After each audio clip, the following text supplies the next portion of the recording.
Welcome to this week's Ideas with Beers, another busy week in the world of active travel and sustainable transport. If this is your first time, then Ideas with Beers, we're a weekly forum to talk about sustainable transport, and we're attended usually by lots of different types of people: campaigners, politicians, transport planners, engineers, and we welcome everyone. And the format follows this routine, and we'll do this week as well. So we're going to start with a news section in a minute, and that's an invitation for anyone actually to share news that they think is relevant to the group, news or information, and we usually spend about 20 minutes on that. Bob kicks us off with three headlines, and then we invite some other people to share anything that they think's relevant. Then we'll move into our speaker section, and this week, delighted that we've got, we're having a West of England special. So we've got Adam Reynolds from Walk Ride Bath, and also a regular on this session. And we've got Ian Pond, who's the chair of Bristol Cycling. And he was only appointed in February, so he's fairly new into that tenure, although he's been active in Bristol in the cycling scene for a long time, former chair of Cycling Works there. And we're also going to hear from, in Bristol last week was an event called Mobility Camp, and Amber Kenyon is going to join us and just fill us in a little bit about that. It's very much in the spirit of Ideas with Beers. It's an unconference, so there were lots of people from different disciplines in the sort of transport planning world talking about what they wanted to talk about on the day, and Amber's going to just give us a little update from that. So that's what we've got in store for you this week, and I hope you enjoy. So we will kick off with the news section, and over to Bob.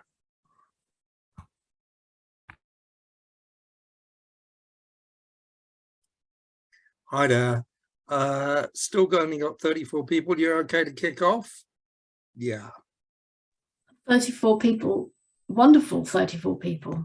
Wonderful. Okay, so here's your update 4th of October in the new format.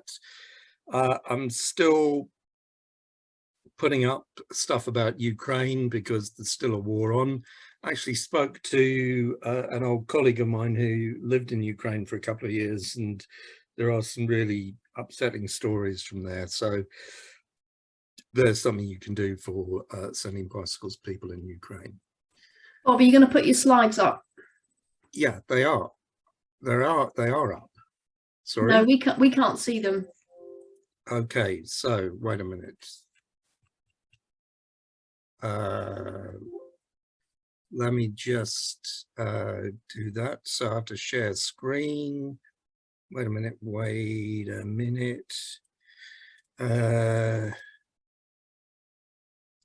Sorry. Yes, that's must be.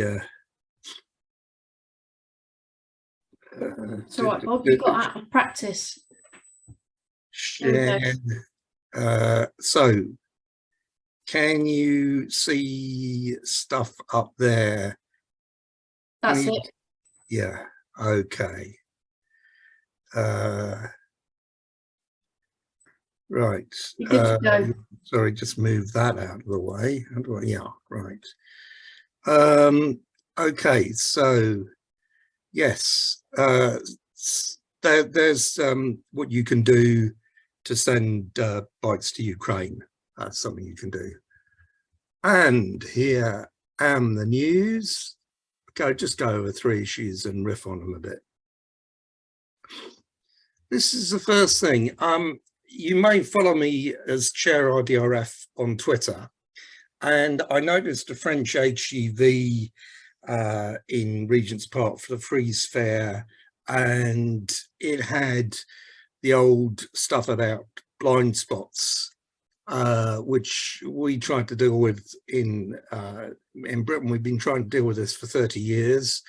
First of all, we got lots of mirrors to be put on the side of lorries, and that didn't really work. So then we put pressure on lorry drivers to have direct vision vehicles in urban areas. That has got somewhere.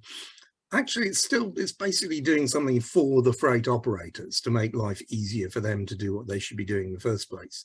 And also you can say there's no such thing as a blind spot. It's a, I don't happen to want to look into that area spot.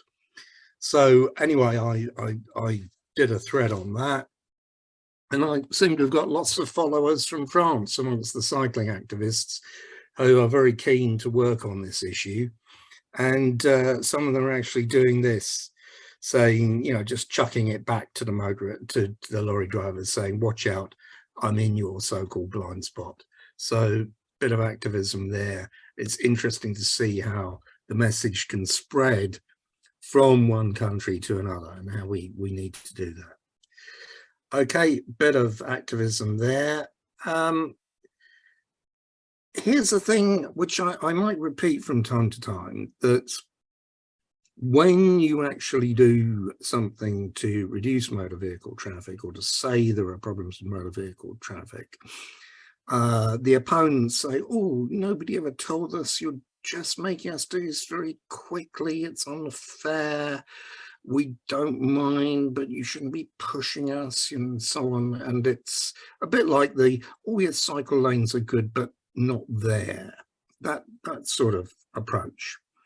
And so one of the things I'm doing is actually delving into the past to see how long there have been campaigns and pushes to reduce motor vehicular traffic and the various bad things that go with excess motor vehicular traffic, including not just what campaigners have been doing, but government.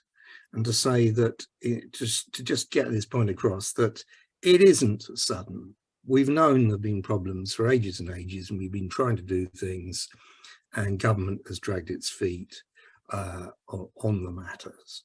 So what I chose, and this happened because I was doing a clear out of old materials. This is from a Conservative minister, Mr. Tim Yeo, in 1993, in other words, nearly 30 years ago. I'll read it out. Our commitment to reducing the need for people to travel, particularly by car, is paramount. We want to encourage more people to walk to more places more often, more easily. Walking is the ultimate in cheap, healthy and flexible transport. It is in fact the most important means of getting about, especially for those who do not drive, such as children. We are in danger of bringing up a car-dependent generation. Only if walking can be made safer can we reverse this trend.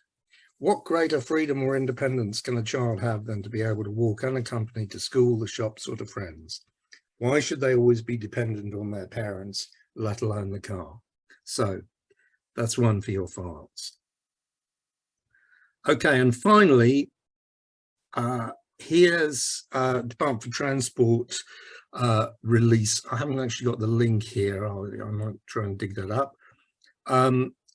They do a release once a year on traffic numbers and changes, and this one is actually quite easy to read through. It's done in a very presentable way. They have about 4 A4 sheets with, I suppose, about 6 or 7 graphics which are useful. So this is about the impact of coronavirus, and it's saying, although all motor vehicle types saw an increase between 2020 and 2021, overall motor traffic levels remain below pre-pandemic levels in 2019. Car and motorcycle traffic saw the biggest increases last year, but still remain below pre-pandemic levels by 15.8 and 5.2 respectively. Although van and lorry traffic experienced smaller increases in vehicle miles between 2020 and 21, they rose above pre-pandemic levels just a bit, 1.7, 1.6. Conversely, pedal cycle traffic levels decreased between 2020 and 2021 there, but remained above 2019 levels by 15.7%. In other words, the only form of traffic which is above pre-pandemic levels last year, 2021, was pedal cycling. So I mentioned last time that although there was a decline. As Chris Boardman says, if you look at it in context, actually that figure is not too bad. And finally, there's a webinar run by Action Vision Zero by Amy Aaron Thomas. Do go to that. I'll put that link in the chat. Okay, so I don't know if anybody wants to correct me on anything. Thank you, Bob. Good three things as ever, a broad spread of things there. And so, yeah, now if anyone wants to pick up on anything Bob has said, or also it's great to hear news from around the country. Keen to hear about the Active Travel England visit to Newcastle, which Sally can report on in a minute.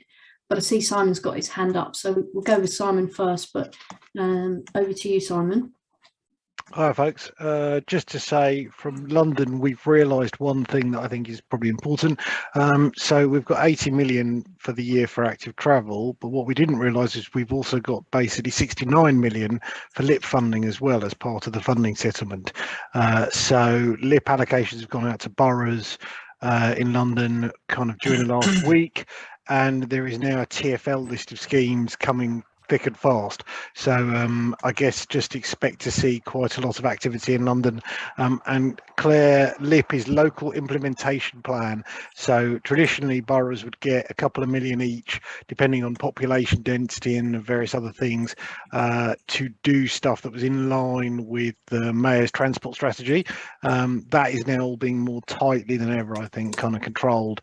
But yeah, basically LIP is walking, cycling, but also things like cycle training, bus station kind of upgrades, anything that could be something to do with the mayor's transport strategy that the boroughs can do to kind of help the mayor's transport strategy across the whole of transport. Falls on the LIP, but most of it tends to be walking and cycling related. But yeah, so we've got a further nearly 70 million as well as the 80 million that will be mostly spent on active travel, which we hadn't realised. So and I've heard a few of the schemes coming up for London, and there are some exciting schemes coming up in there from TfL as well. So yeah, that's the London update. Brilliant. Found 50 million down the back of the sofa. Robin, over to you. Okay, a quick question for Bob, which is whether that Tim Yeo thing he's tweeted at all. I couldn't quite find it on a quick search of Bob's Twitter. If he tweets it out, I will definitely copy it and retweet it. So one bit of news from Oxford. I can probably find you some more. So we, over the last few months, part of Oxford University, the Kellogg College, nothing to do with cornflakes, and Global Centre on Health Care and Urbanisation have been doing a citizens' jury on transport, health and climate change. So they gathered 16 citizens together who were selected to be reflect Oxford's population. They gave them 4 day long, with 2 day long, 2 half-day working sessions, 17 witnesses from all sides of the transport and climate change and health debate, including what I shall describe as our opposition, basically, the anti, one of the key anti-LN figures who talked inaccurately about how terrible LTNs are, using fake statistics. And they've produced their final report, which I'll put a link to in the chat. And it's, basically their recommendations are all about improving public transport, improving active travel, doing more LTNs, perhaps making them variable. So sometimes the bollards are up, sometimes they're down, but they came to the conclusion that LTNs were a good thing. They did think there should be more engagement with the public, both before and after, but it was a really good process, and it's great to see that they came to this very sensible conclusion. That's all from me. Thanks, Robin. Yeah, representing the views of the silent majority there, I would say, when we go and find them, and those things tend to be organised demographically, representatively, don't they? So absolutely. Sally, do you want to give us a bit of a Newcastle update in terms of the Active Travel England visit and how that went?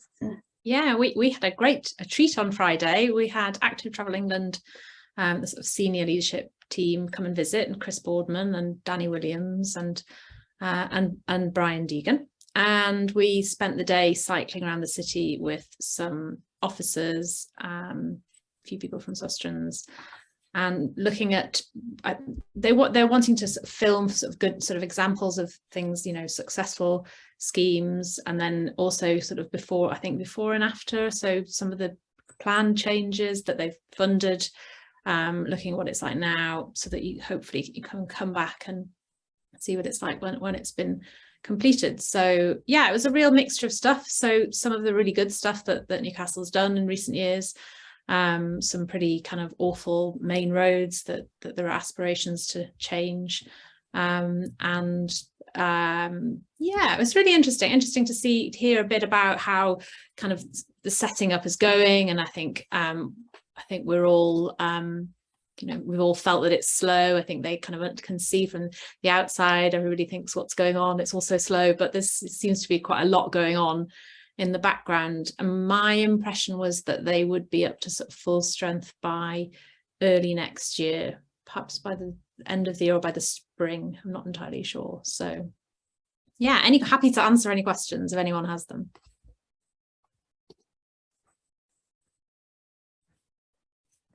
Quiet. While you have a think about that, I don't know if people saw, Tim, do you want to come in? Did you invite them, or did they ask to come? No, our head of highways has gone to be head of planning there. So I think it was sort of an opportunity for perhaps them to meet, but also it's one of the cities that's received quite a lot of funding. So it's sort of an obvious one to start with, really, I guess. But I mean, I presume they're going around to lots of other places and doing similar. I was just going to ask if people had seen, there was a kind of related to Active Travel England, we've talked previously about the ranking that councils have been asked to give themselves between 1 and 4, 0 and 4, 0 being lowest, 4 being highest, most 1 and 2, a couple of 3s. I don't, there was news out today or yesterday that Worcestershire had been given they'd rated themselves at 1, but had been written to and told firmly, no, you're a 0, which was interesting. I hadn't seen, I don't know exactly how that, you know, came out, how the news story came out, whether a local campaigner had FOI'd it or what, but I thought that was really interesting. And I hadn't clocked, because the line in the story said that if you are ranked 0, you aren't allowed to bid for Active Travel Fund 4 money, which may have been obvious to others, but not something I'd clocked before. So it's good to see that kind of implication followed through on. I mean, one further point on Active Travel England, I think one of their main things at the moment is just keeping their head down, you know, all these government cuts that are on the horizon. I would say that their job is to, avoid being, you know, degraded or having money removed. And if they can just sort of surviving, keeping their head down, will probably be a good result at this time. So that might explain why, you know, if people wanted to hear more from them, that actually that's not their main job at the moment. Adam. Yeah, just on the capability scoring, I know as Adam Tranter, he said they got their combined authority got a level 3. And they then also said that I think they got 3 million in capability funding. So in other words, the ability to develop. Do we know what the formulas they're using? So if you're a level 2, how much you get at 1, and whether or not the Active Travel Fund, when you go in for bids, does your capability score impact on the multiplier on the budgets you're allowed to bid for? Which I'm guessing is going to happen, but if there's anybody know. No, but my impression is, well, they've said this all along, that they're going to fund authorities that they think are going to be able to spend the money well. But they said that right from the beginning. I mean, I think as Claire said, like, I think a lot of what they're doing is sort of stuff in the background, which sort of demonstrates that there's a need for them regardless. And somebody asked whether there's been a hiring freeze. No, they're advertising all the time for people. There's been jobs out in the last couple of weeks. So it seems all to be just, slowly moving forwards.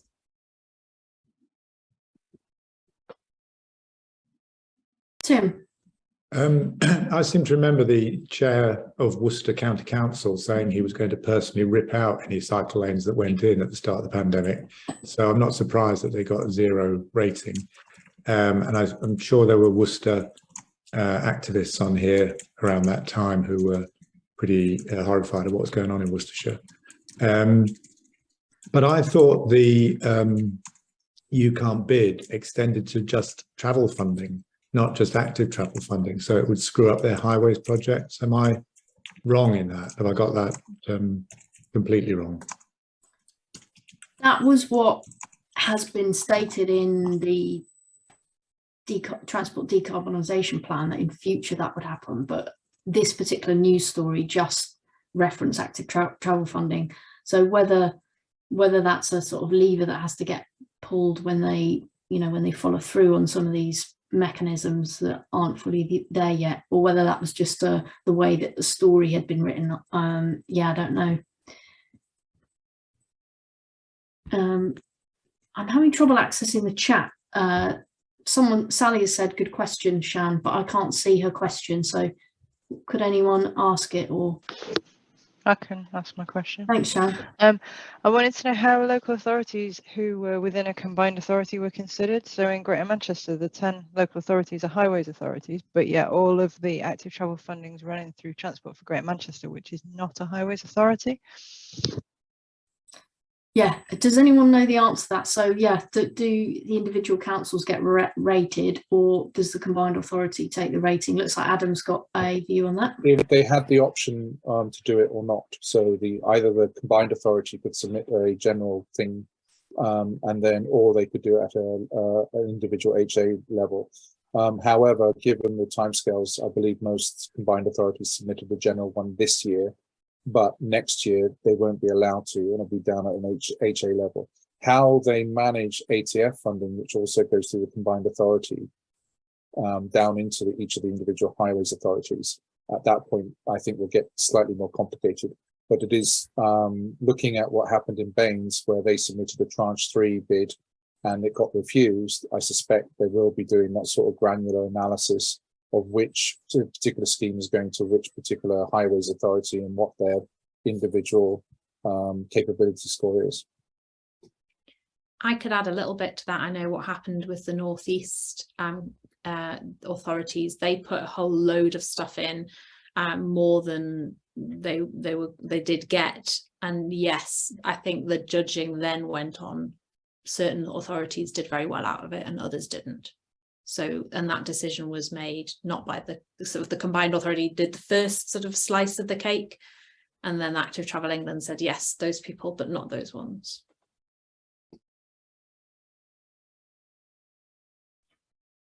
Thanks, Sally. Just picking up on a bit of chat about trolls and particular lines of opposition.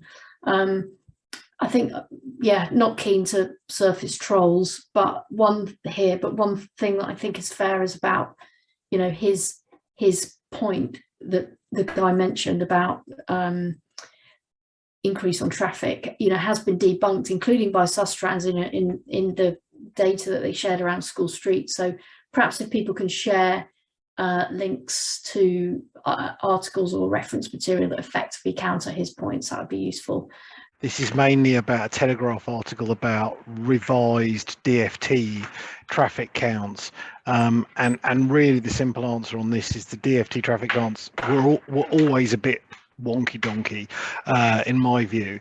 There is, even on a national level, there's a lot of messiness to the DFT data on traffic counts. But really, even if we take the DFT traffic counts over the whole of the country, what we still see, despite what's being claimed, is a massive rise in traffic on minor residential roads like C or unclassified roads. That rise starts slightly later than it was previously supposed to start. So the data originally showed 2009 C and unclassified road data just goes up straight away. Now it's like, I think 2011 or something. So this apparently is, for those who are against LTNs, evidence that LTNs are completely all totally useless and pointless and don't need to happen at all, and there's been no rise at all, etc. But the data actually doesn't really show that. So I think this is just another classic example of cherry picking, and I wouldn't worry about it too much at all, really. You know, all the evidence data shows that LTNs are, you know, while none of them are perfect and there is no such thing as a perfect scheme, they're all broadly kind of, in the general gist of things, doing good things.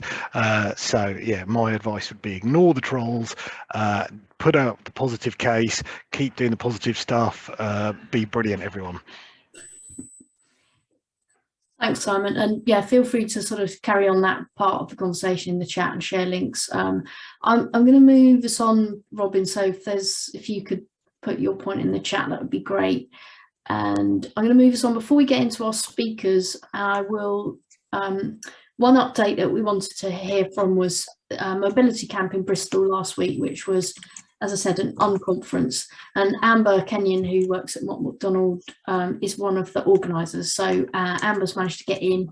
So Amber, do you just want to just share a little update? There was 50, 60 people at the event last week. How did it go?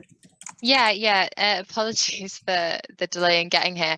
I have got the outputs from the actual Mobility Camp, you know, the illustrations, Claire. So I will try and share my screen. Let's see how this works. I'm not very familiar with Zoom, so can you see my screen? Not yet. Now. Yes. Okay, perfect. Okay, so thanks for inviting me. And as Clara said, Mobility Camp took place last week. There was around 70 people there, including like volunteers. And the title of the event was Backing Sustainable Transport. So most people ask me what an unconference is. It kind of doesn't have an agenda, but we have a theme. We started the unconference with a fireside chat led by Glenn Lyons, where we had a panel formed by our sponsors and a randomly selected attendee who was very eager, thankfully. And we also got an illustrator to come along and work the event. So the image I'm showing you is the result of the fireside chat. Hoping that the fireside chat inspired the attendees, we had an ideation session where attendees wrote down the topics they wanted to discuss around the theme of the event, and these were then voted on. We had 3 streams, which I'm going to tell you a little bit about, and the streams were essentially, the topics of the streams were formed by the ideation session. I'm not sure if ideation is a real word, but it's one we use. So the first one, which was what I was involved in, was the design stream. So there were about 15 of us in the room. It was the smallest of the stream. And we took all the ideas from the ideation session and we clustered them into key themes, which included politics and policy, public engagement, finance and rural mobility. People then self-organised themselves into groups depending on the themes they were interested in, and the whole idea was that we'd come up with solutions. I personally work in active travel, so I sat myself in the rural active travel kind of table. So I don't know how much detail you want, but essentially the politics and policy group focused on how siloed funding focuses on the majority of public spend on road building rather than active travel. The group came up with the idea to combine all road-based activity under one body, including policing related to road accidents, which would essentially go under Active Travel England. So it would just be giving Active Travel England a bit more of a job. So under the theme of public engagement, a group focused on making public consultation accessible to all. They came up with a proposal called VR Presents, From Crayons to Co-Design.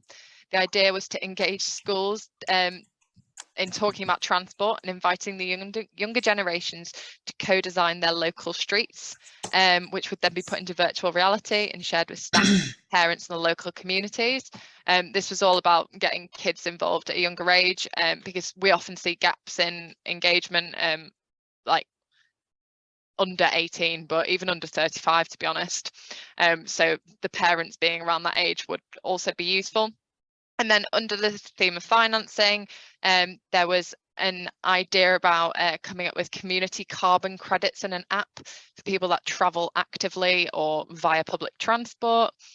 And under the theme of rural mobility, which was my favourite outcome, we talked about reigniting the post bus, which apparently left us in the 1970s, but with the idea that in these rural towns we would have like a square, a centre or something, which might have like a drop-off hub, but also might be the local pub or the local post office if they have that, which would act as freight consolidation, but also a local bus. So that might solve some of the issues around funding of bus services. That was the design stream. There was also the unload stream, which was a bit more of a therapy session where participants got the chance to share the challenges that they're most frustrated about, and when it comes to sustainable transport, and identifying quick 15% solutions that they could put into action. And they worked together to identify 3 common challenges. So how do we define measures of success when it comes to supporting sustainable transport? How can we make sustainable travel the natural first choice? And how can we reduce mobility poverty in rural areas sustainably and progressively? So the ideas that came out included walking and cycling to work with a colleague and encouraging them to do so, implementing a workplace parking levy to fund new bus services in rural areas, setting up community e-bike schemes in rural areas with a central location, expanding the eligibility for free bus passes, reviewing the goals of national highways to understand what metrics might be persuasive, and declare my car as off-road the next time I go to tax it. Each participant then made a commitment to delivering that action when they got back to work. And then the third stream, sorry, was influence. So it was all about discussing the challenges that the powers that be may have. So I've got a bit of script here from the person who led the stream. So she's written, how often have we as transport planners found our carefully thought out plans met with a flat wall of rejection? Too often, it would seem. There are often problems with vested interests wielding disproportionate power. So what can we do about it was the question that Influence Stream set out to explore. In the first session, they started by identifying example objections and setting them in context, such as low traffic neighbourhoods and wider pavements, resident parking zones and bus only routes. In session 2, they mapped the stakeholders in the schemes in a power interest matrix to see who is motivated to engage either positively or negatively and their level of interest. And then session 3, they took the stakeholder persona and explored the motivations through the lens of the behavioural model called SCARF. And during the day, they discovered everything from tanks to teenagers. The conversation revealed insights and exposed some gaps, particularly in budget and skills for effective engagement, sparking some ideas and suggestions for research into the area. So you can see there were common themes coming out of each of the 3 streams.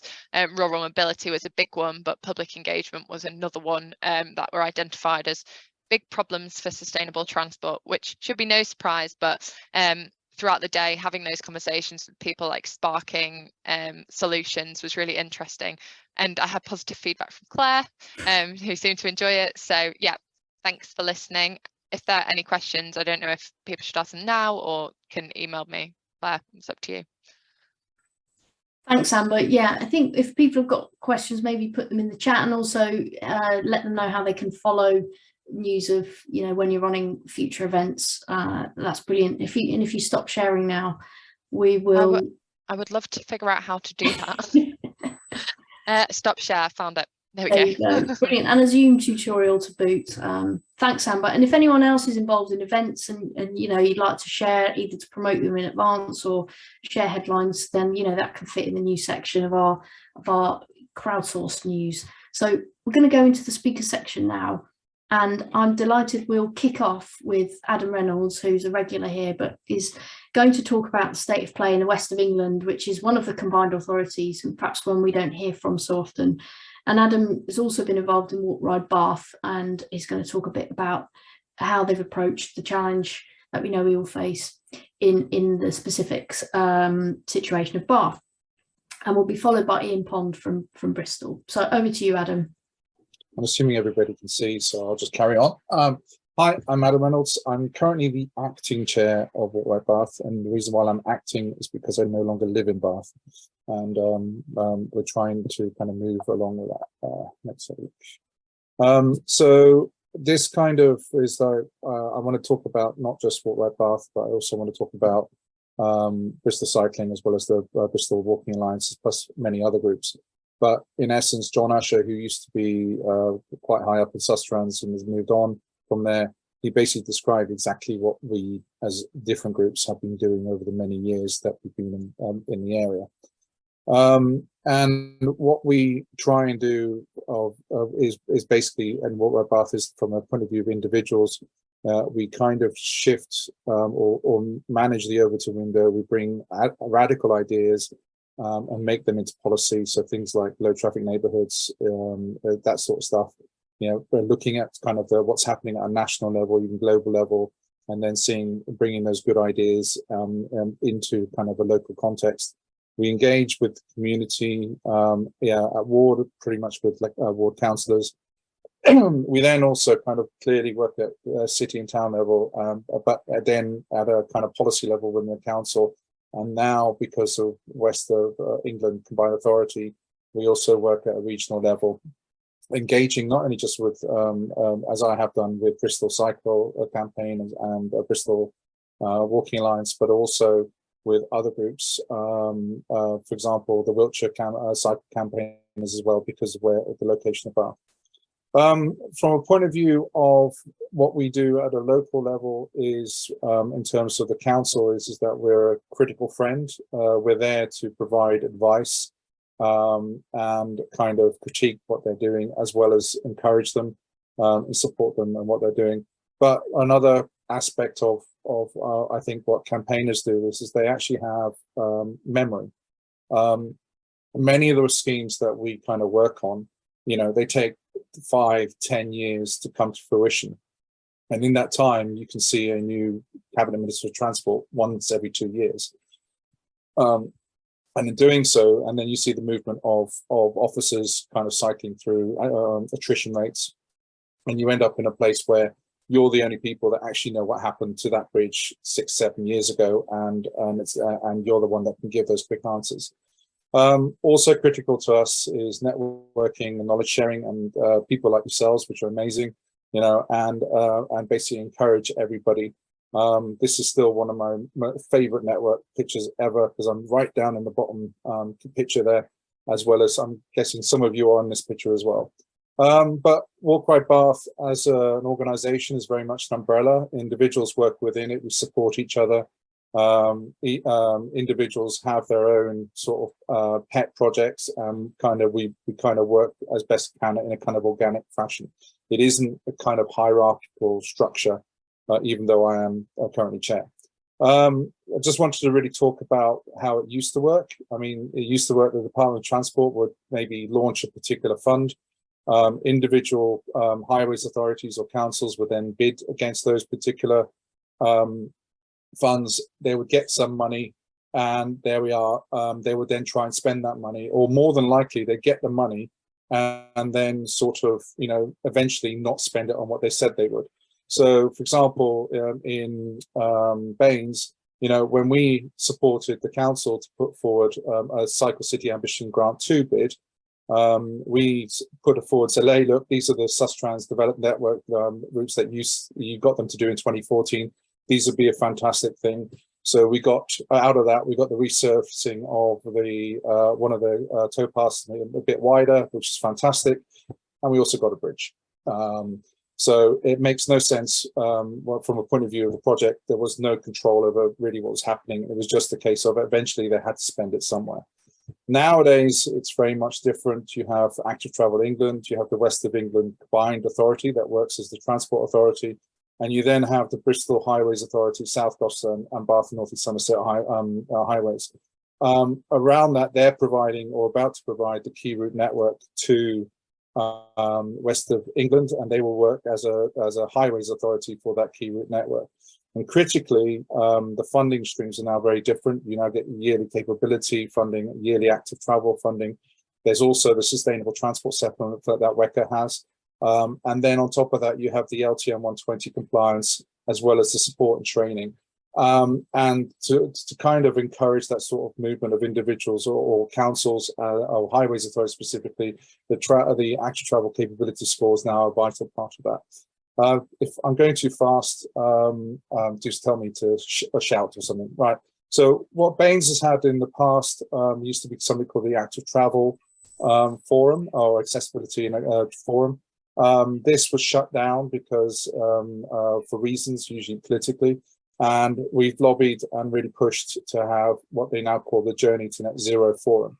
And critically for us, what it does, it gets both officers and councillors in the same room, working with their community group representatives. So things, and then what we've also got now is we've got this document called the Journey to Net Zero, which has within it some really good concepts like circulation plans, shared mobility hubs, what in the West Country is known as livable neighbourhoods and everybody else calls low traffic neighbourhoods, which also include things like school streets, resident parking zones, EV charging, etc., etc. But generally, the forum now provides an engagement process for groups and to bring councillors and officers into the conversation. And this is critical because for many times the councillors, you know, they won't be there for as long as you are going to be around. Yeah, you're going to be there for a lot longer and be arguing with these points for many years.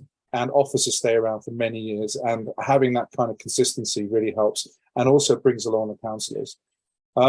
So what are members achieving? So Frank Thompson, who's in this group right now, he's unfortunately responsible for the hell that is the 2 tunnels, which is an absolutely phenomenal achievement. Yeah, him and a group of people, I can't remember when, but probably about 20 years ago in a pub said, you know what, let's get this tunnel done. Saskia, who's also spoken here, she's also now a bicycle mayor. But she's also the responsible for this hellhole as well, which is absolutely phenomenal. Critical mass has basically, I think, transformed the kind of conversation, the political conversation that's happening locally. You know, and seeing 100+ people with kids, mainly kids, out cycling around the city and demonstrating that we do need that safe infrastructure is really amazing to see. And I'm so glad that she's doing that. We've also kind of been working what used to be known as what's known as the Locksbrook Greenway, and this is now becoming something we know is being delivered, which is the Bath extension of the railway path. So we've been kind of focusing on that over many years to try and get that done. The Scholars Way was an idea that I sort of came up with a friend of mine said, you've got to give it a name, and eventually we ended up with this name, and this is now being progressed as part of the Sustainable Transport Settlement. And then kind of, I know I'm rushing quite quickly, I've got about 2 minutes left. We do have within west of WECA is this kind of Sustainable Transport Settlement, which is £540 million given to the government to WECA. But also on top of that, there's 20% match funding. So that is a significant amount of money that's coming into this space. Where there are concerns are primarily around construction costs and inflationary pressures. You know, when you bid for this at the end of 21, you've had quite a lot of inflation happening. So there are going to be some really uncomfortable conversations around basically cutting back. But we're trying to ensure that these kind of corridors, these sustainable transport corridors, which are going to be bus friendly, are also going to be LTM 120 compliant with really good cycle infrastructure and walking infrastructure.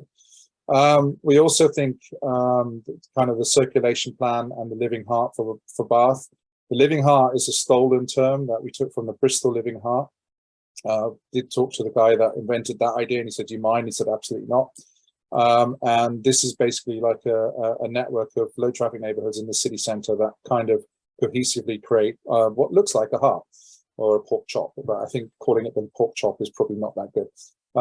And then one thing I am doing, which is I'm trying to do at the moment, is step down as the Walk by Bath chair. But because I now live in this area here, there's where Timsbury, that's where I live, and try and kind of create a better sort of approach, particularly within the rural regions. There's a very easy thing that happens, which is that all corridor between Bath and Bristol kind of gets that money locally, as well as Bath, but nothing else out externally.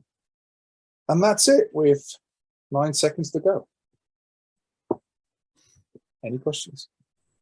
Thanks, Adam. Yeah, I think what I thought we'd do is just pause here for a few minutes for questions for Adam or points, but maybe we'll then hear from Ian, and then we can have a little bit longer after Ian. So if there's anything specific to stuff Adam said, feel free to raise it now, or we can move into Ian if people are happy to.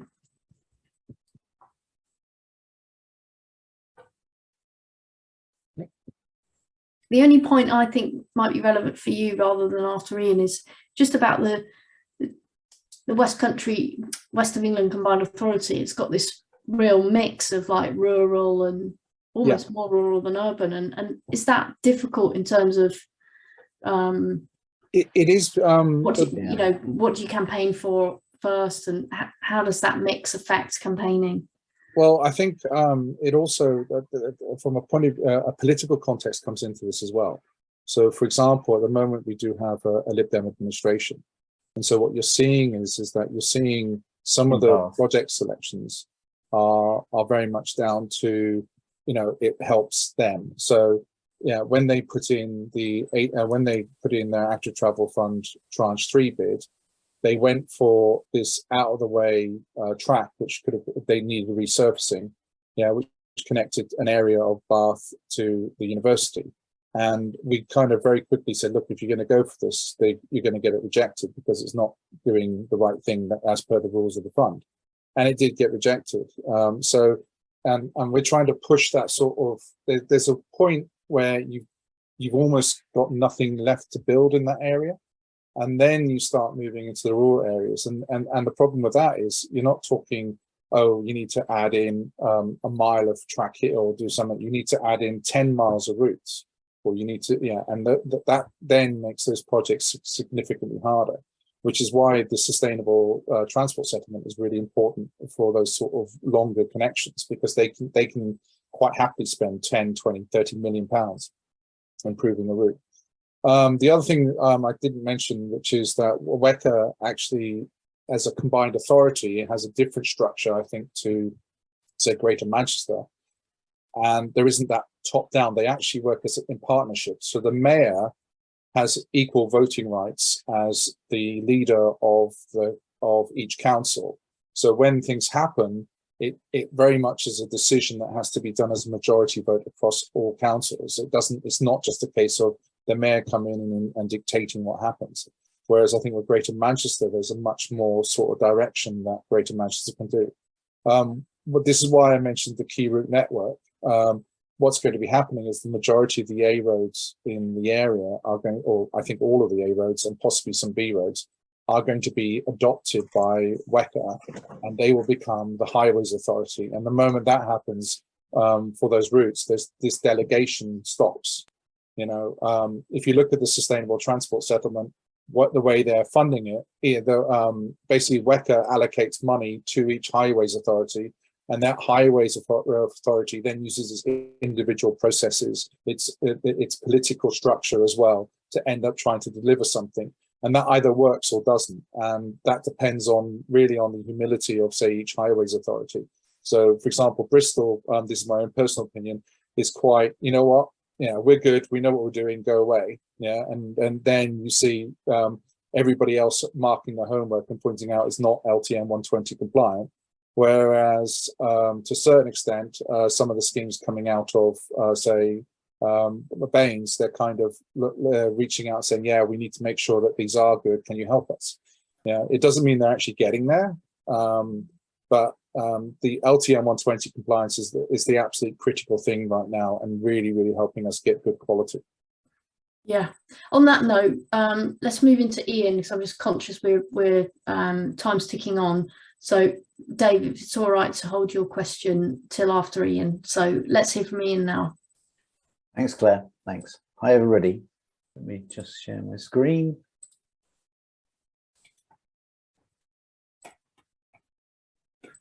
Right, hopefully you can see my screen. Claire asked me to do an update on Bristol. So Bristol, where are you going to, as we'd say locally?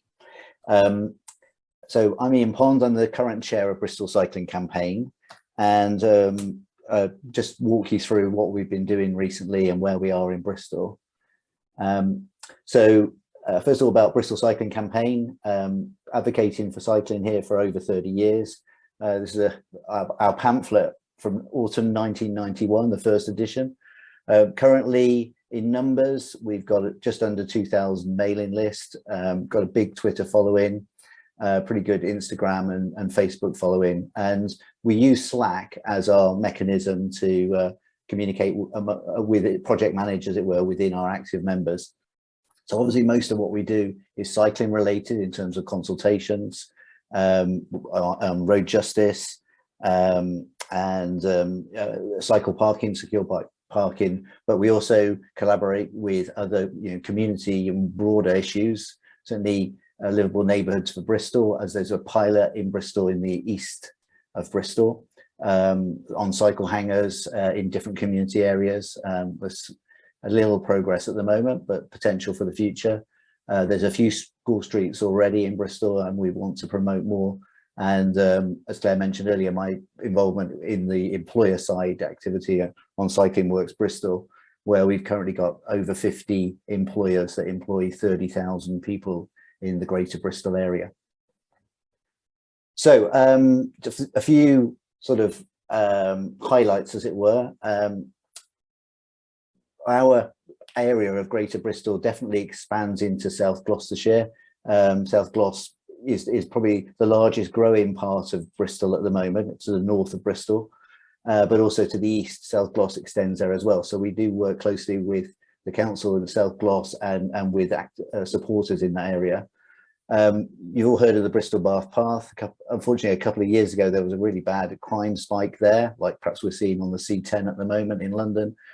We initiated a big survey of path users of all active travels, and we've used that as a mechanism to engage with South Gloucestershire particularly, and that over a course of 18 months, 2 years, has led them to bid for £1 million of CRSTS funding for lighting and video surveillance on their part of the path. Earlier this year, Planning Authority in Bristol massively surprised us by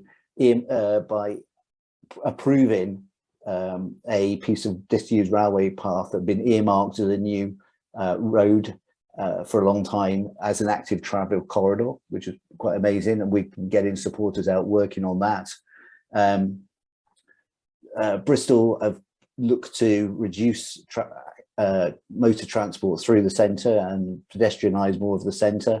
This has been retained in the face of opposition, and particularly the closure of Bristol Bridge to general traffic and the improvements in that area. And like other cities, Bristol will be implementing a CAS shortly. It's been delayed several times, but it's due now to start on the 28th of February. 28th of November. Wishful thinking there. However, the overall message isn't perhaps quite so positive. And this is some stats from an AI project that Bristol City and Viva City, I know they work closely with TfL as well, have been doing, and they show more droops than the plastic wands on our streets, unfortunately. And not only are we sort of going, from our strong historic position going backwards from cycling as a mode of transport, but also clearly being caught up by other cities, both of which are quite worrying to us. And this is over the last 5 years with a change of administration, and moving on from the sort of legacy days when we were one of the early UK cycling cities. Particularly this year, there have been 5 areas of issue that I'd like to draw your attention to. You may have seen these in the media yourself. I'll just briefly show you where they are across the city. So the green area here is our CAS area and the city centre. So we're more of a boot than a heart, unfortunately, perhaps. So White Ladies Road is a main artery out towards the northwest, close to the university. Park Row is very near to the hospital. Jail Ferry Bridge connects important active travel connection to the south of the city. Nelson Street in the centre, and Cheltenham Road on the A38. So in May of this year, we were surprised by the launch of a consultation which suggested in order to resolve some flood problems on a particular street, that it would be required to remove the mandatory path along that road. Is something that we mobilised our supporters to push against, and we started to work closely with Bristol Walking Alliance on this. I raised it with the city mayor in a meeting that I had with him in June, and we are now at a point, we've still not seen the consultation report, but we're due to have a meeting with the council now in 10 days time, and that will be a joint meeting with ourselves and the Walking Alliance to understand the next steps. Nelson Street is in the centre. The council chose to ignore the recommendations and concerns that we expressed about putting in a cycle lane along this particular street. It was pursued by the contractor. It was opened without permission, and a week later it was closed down, and it's still closed down, and we haven't seen any progress on the safety analysis that they were looking to undertake. Jail Ferry Bridge is a really important connection to the southern suburbs of Bristol for walking and cycling, and it needs to be closed for maintenance. It is now closed, and we pressed the council to look for a safe and sensible active travel alternative diversion to using this. And unfortunately, they finally concluded that when they considered all the options, none were able to be pursued. We've launched a freedom of information to try and investigate more about what those options were, because they weren't willing to disclose what they considered and why they ruled them out. Park Row, you may well have seen this in national Twitter. So Park Row runs beside the hospital in Bristol and very close to the university. There's a series of temporary sections of plastic wands protected cycle lane that went in late last year. Promptly, they got flattened by encroached cars parking on the pavement and the bike lane, as you can see there. And there's been recently around where new ones have been put in, but we're already again seeing them being knocked down. There is a longer term plan for Park Row, and the Bristol Cycling Campaign have supported that, but it needs to be implemented, and we're waiting for that. The last on my list is Cheltenham Road, and I'm going to drill into a bit more detail of that, because that has been for us the sort of final straw, really. Cheltenham Road, A38 Gloucester Road is Bristol's most heavily cycled road, and it's highest featured on the prioritisation tool. At this particular junction, there was a decision made by the council to do some essential traffic light replacement work that morphed into a footway widening, and that resulted in the necessity to remove the cycle lane in order to protect the 2 lanes of motor traffic at the junction. Through an FOI, we found out there was an explicit decision by the council not to run a public consultation because it was considered to be maintenance and not road change, and also due to the fact they were concerned about a backlash from the cycling lobby. So we were silenced in the process. The roadway opened after the roadworks in August of this year, and there was a huge amount of backlash against that, and we felt it was time to step up really and try and put a marker down to the council about it. So the action was to organise a mass ride on the road and to launch an e-petition. That mass ride occurred on Sunday, and before I go into more detail on that, I'd like to say we took extensive advice, and my big thanks to Simon at LCC, to Cycling UK and its advocacy network, particularly guys in Winchester. We worked and we got logistics advice from Bristol, Extinction Rebellion, and also some input from Critical Mass in Edinburgh. So the key message for us was that this was a mass ride, but this needed to be a celebration and not a protest. And the reason for that is, I think you probably know that Bristol's got a pretty lively history of political protest, and it can sometimes get a little bit out of hand, and we didn't want that to happen. And also the cycling lobby is accused here of being negative, and we wanted to turn that around and almost subvert that and turn this into a celebration and exude positivity. So that was the key message here, to make sure that we drew in a wide audience of participants. We encouraged families to get involved, and we wanted to make it a really fun event. And I think that's what we achieved.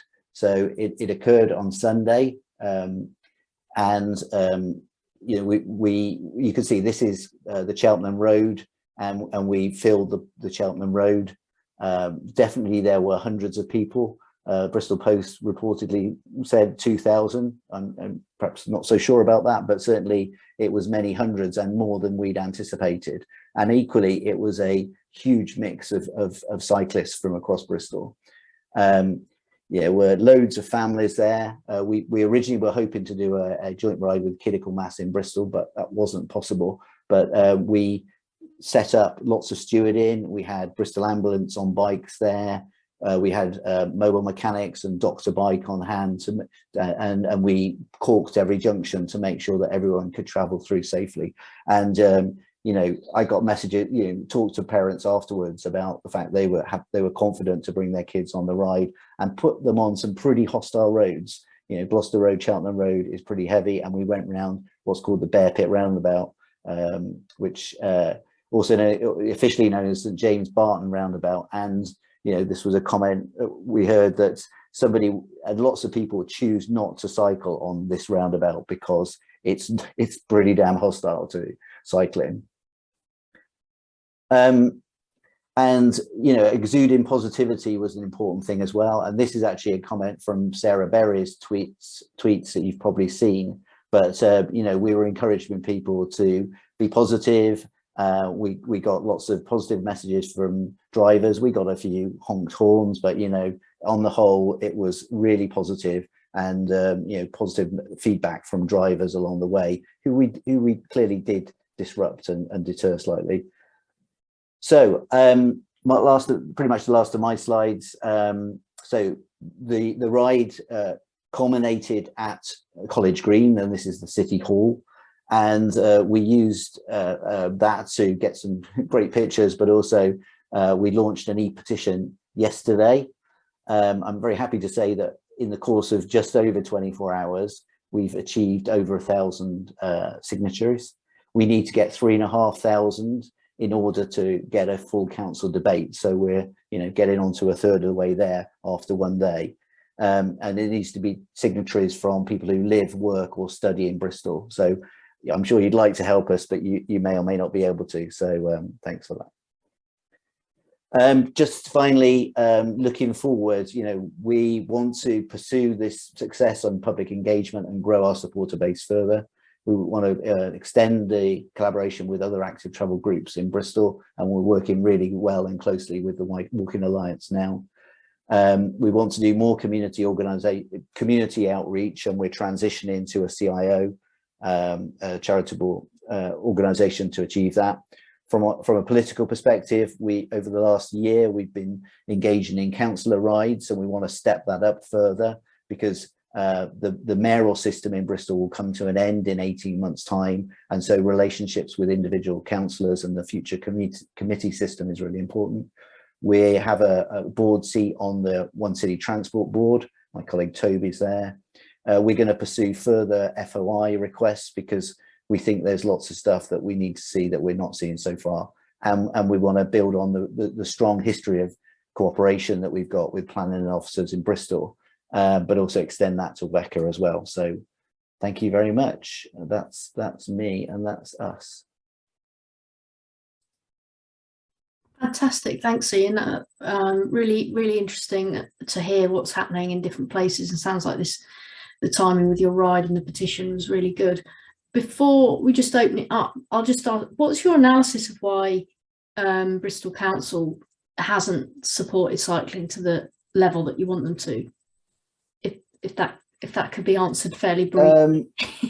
It's a very good question, and I guess it seems to run inconsistent with the fact that the current administration have announced a climate emergency. They want to achieve net zero by 2030, and yet transport carbon is significant in the city, and our urban pollution is awful as well.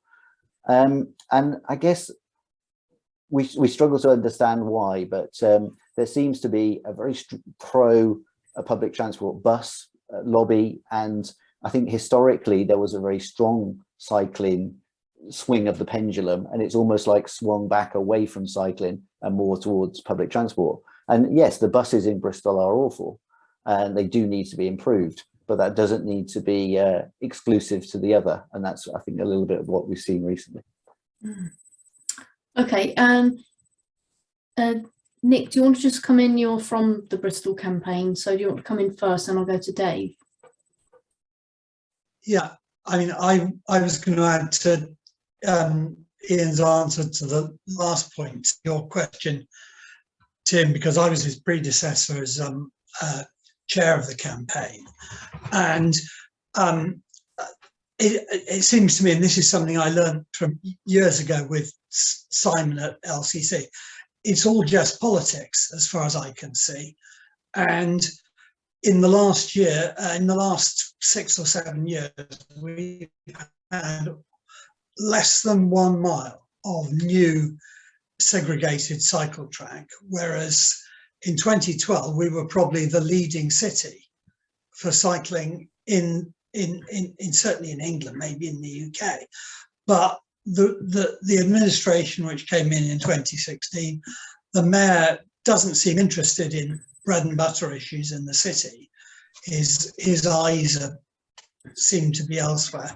A lot of things are left to his PR advisor, a man called Slocum, and he drives everywhere and seems to be one of these people who feel that there's something sort of, he's a Labour man, a trade unionist, that there's something working class in driving a large motor car fast in a city, and something slightly effete and bourgeois in riding a bicycle.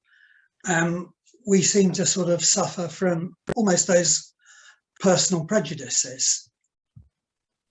Thanks. Well, I guess that's one reason why you paid such attention to how the ride came across. Yeah, absolutely. Yeah. We're trying to subvert that. Yeah. And say, you know, cycling is a joyous thing, and we the people of Bristol love to do it. Yeah. Dave, do come in. Yeah, well, it was very nice to do a catch-up, because I first cut my teeth building cycle paths for Sustrans in Bath and Bristol. In Bath on the Kennet and Avon, fishing dump trucks and people out of the canal when they fell in attached to their bikes, and in various parts of Bristol sort of putting drains in and such like. One thing about Bath and Bristol is they're both in the valley with the Avon and surrounded by very steep hills. And in 1996 there was a proposal for a cycle ski tow up Park Street. Fortunately, I managed to quash that idea and suggest that they actually had roll-on, roll-off buses carrying everybody up and down Park Street, rather like the Harbour Tunnel in Havana has buses that you just wheel your bike on and travel through.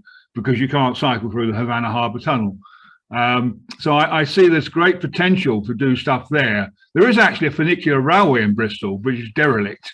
There is, yeah, but I think e-bikes actually now make all of those concepts irrelevant, and we see so many e-bikes in Bristol now. I would Thanks. imagine. Dave, thanks for the history. That's really useful. And We've only got a few minutes left. So. Okay, the other question is how we can get bikes to extend journeys by public transport. I had some surveys done on the Severn Beach line, where something like 50% of the passengers were travelling with bikes because they had to cycle onto Cribbs Causeway and the eastern side developments from Severn Beach Station. And I think there's a lot we can do to extend the range of people who will cycle a little bit, but want to go to places further away by sustainable means. Can I just quickly jump in on that? Baines has basically taken over the running of their park and ride system in August, and they're committed to bringing bikes onto the buses there. So that will solve the hill issue for Bath. But WECA, when they do their bus contracts, are not including buses requiring to be carrying bikes, and they need to. Thank you.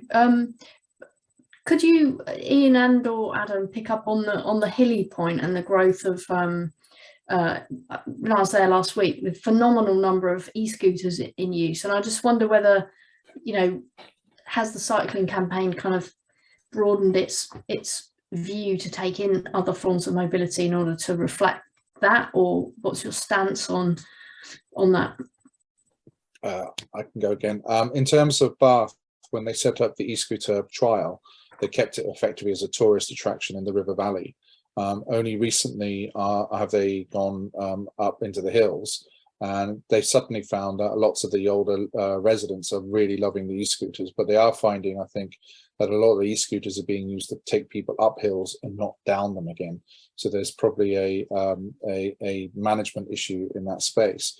And I think Saskia today discovered that you can now rent an e-scooter and up at the university, even though the app doesn't allow you to the geo app isn't actually doing that. So it sounds like the app is behind where the geo fencing is, and you can actually go ahead and do that. So I'm guessing we're expecting an announcement in the next week or so from either WECA or from the council to say that they've expanded the scheme up to the university on the hill.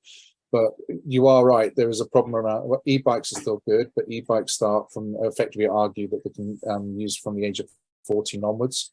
And so when it comes to schools, a lot of our roads up to the university start at 6% gradient and go up to 8%. And if you start looking at something like the LTM 120 compliance, they're basically saying, 5% is really as much as you want to go and for very short distances. But it also says, you know what, the roads are the way they are, and you've got to kind of cope with it unless you want to start building huge numbers of zigzags. So e-bikes are really popular. The e-scooters have been upgraded. They're better now than they used to be. And we're pushing to get bikes on buses, which I think is a critical part of getting people up those hills. I think in relation to Bristol, like you say, Claire, the voice scooters, which are still only on pilot, remember, are huge and are very widely used. I think overall, the presence of so many voice scooters and cyclists on the streets must make car drivers more aware of vulnerable road users. So I think on balance, it's probably a good thing. And in the same way as cyclists are criticised for observance or not of the highway code, the voice scooter riders are equally bad and get the same bad rap. But there are issues in terms of the people going too up on them, people using them over the limit, and all sorts of things. But it is part of the transport scene in Bristol now, and I think even when the pilot comes to an end, it will be renewed in some way, I think, and it will continue. It's just become ingrained in the way people travel here now. And so therefore we've got to embrace it. But I think we've got to be aware of what that means to funding for cycle lanes, if that funding is based on health factors, because clearly it is, e-scooters are not active travel. They are, micro mobility, but not active travel. Thank you. Well, we've come to the end of the session. It's 6:15 and we try and finish around now. I hope you've heard some interesting things from Adam and Ian that are kind of relevant to whatever role or area that you're in. I certainly have.